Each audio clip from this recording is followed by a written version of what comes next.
Bonjour tout le monde, j'espère que vous allez bien.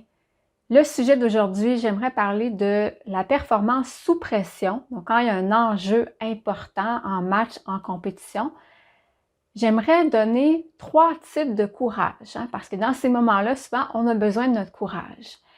Et la semaine passée, dans la dernière vidéo, j'ai fait une vidéo sur les 3 centres d'intelligence. Donc, je parlais du centre rationnel, du centre émotionnel et du centre instinctif. Et j'ai nommé 3 types de peurs qui sont liés au regard des autres, à l'opinion des autres, la peur du jugement.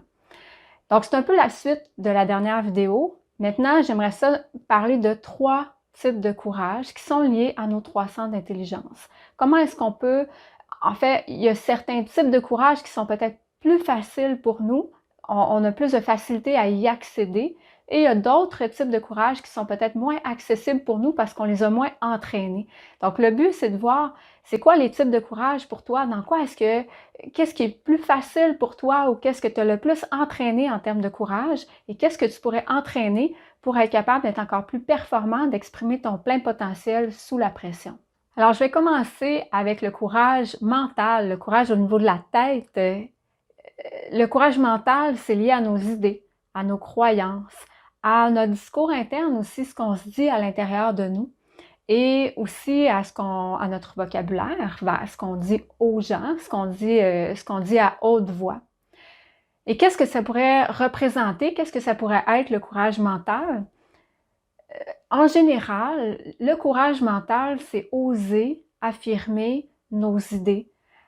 C'est aussi de la flexibilité mentale, c'est être capable de s'adapter au niveau de nos idées, d'aller chercher des nouvelles idées, des nouvelles perspectives quand on en a besoin. Donc, pas toujours voir les choses de la même façon.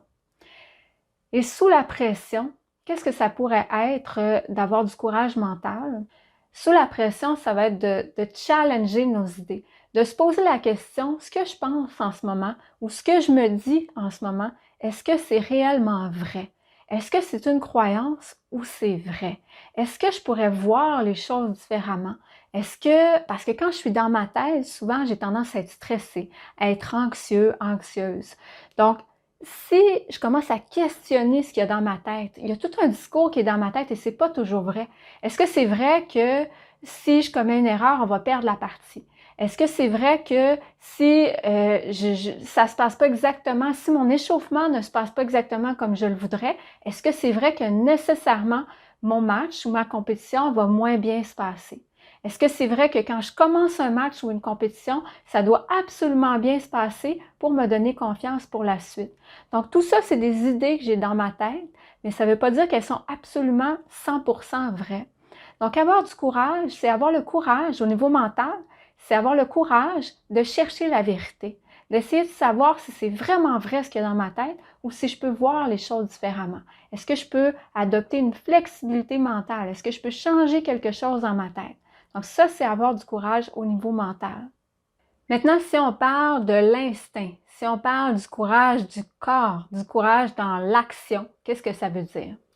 Là, on parle de performance sur le terrain. On parle vraiment de l'action, de comment on bouge.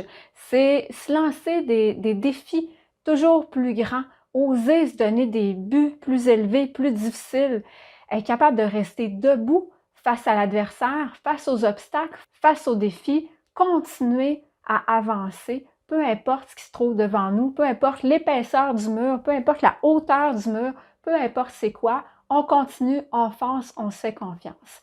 Ça, c'est le courage physique, le courage de l'instinct.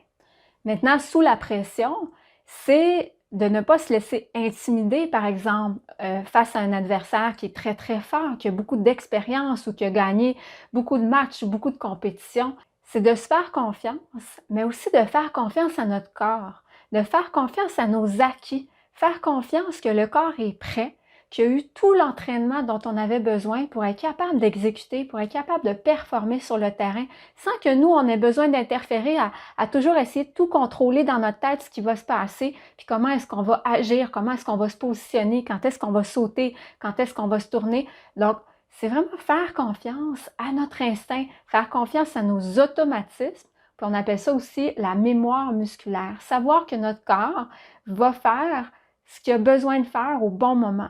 savoir que le corps a une intelligence, puis de le laisser faire ce qu'il a à faire sans interférer avec notre mental. Maintenant, je voulais terminer la vidéo d'aujourd'hui avec le courage du cœur. Qu'est-ce que c'est le courage du cœur, les émotions?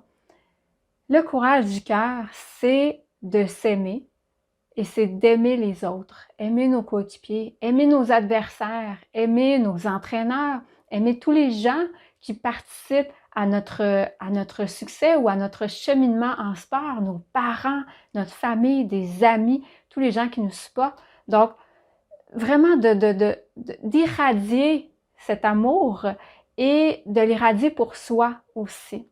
Et sous la pression, qu'est-ce que ça veut dire? Ça veut dire s'aimer dans toutes les situations.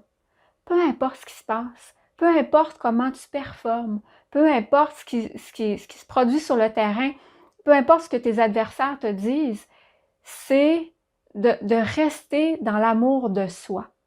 C'est oser se donner de la valeur, peu importe la situation à l'extérieur. On a de la valeur et quand on est athlète, à certains moments, on va avoir tendance à retirer cette valeur-là. Quand on performe moins bien, on va croire qu'on a moins de valeur. On veut continuer à s'aimer dans toutes les situations. On est aimable, peu importe ce qui se passe, même si je fais des erreurs, même si je gagne, même si je perds, même si je performe bien, même si je suis la meilleure de mon équipe, même si je suis la moins bonne de mon équipe sous certains aspects, peut-être, je m'aime quand même et j'ai de la valeur quand même. Et c'est ça, avoir du courage. C'est avoir le courage de se rendre vulnérable. Quand je participe à un sport, quand je participe à des matchs, à des compétitions, je me rends vulnérable. Il est possible qu'il arrive des obstacles, il est possible qu'à certains moments, il y ait peut-être des conflits même avec des personnes autour de moi, mais peu importe la situation, je m'aime, je continue à m'aimer et je me donne de la valeur. Donc ça, c'est le courage du cœur. Alors à toi de voir, est-ce que pour toi, le courage du cœur, c'est quelque chose que tu entraînes beaucoup, que tu travailles souvent? Est-ce que tu es plus dans le courage du mental, de l'esprit? Est-ce que tu es plus dans la flexibilité mentale, tu challenges tes idées? Est-ce que tu es plus dans le courage, dans l'action, dans le corps? Tu es capable de performer de manière automatique, d'aller donner tes meilleures performances sous la pression? Qu'est-ce qui est plus présent chez toi? Et qu'est-ce que tu pourrais travailler? Lequel des trois courages est-ce que tu pourrais entraîner pour te développer sur le plan athlétique, sur le plan sportif, mais aussi sur le plan humain, pour devenir une personne plus complète, plus résiliente, qui est capable de rester authentique, intègre dans toutes les situations. Alors voilà, j'espère que mes conseils te sont utiles. Si oui, aime la vidéo, partage, abonne-toi à la chaîne. Et sur ce, je te souhaite un bon entraînement ou un bon coaching si tu es entraîneur et à bientôt.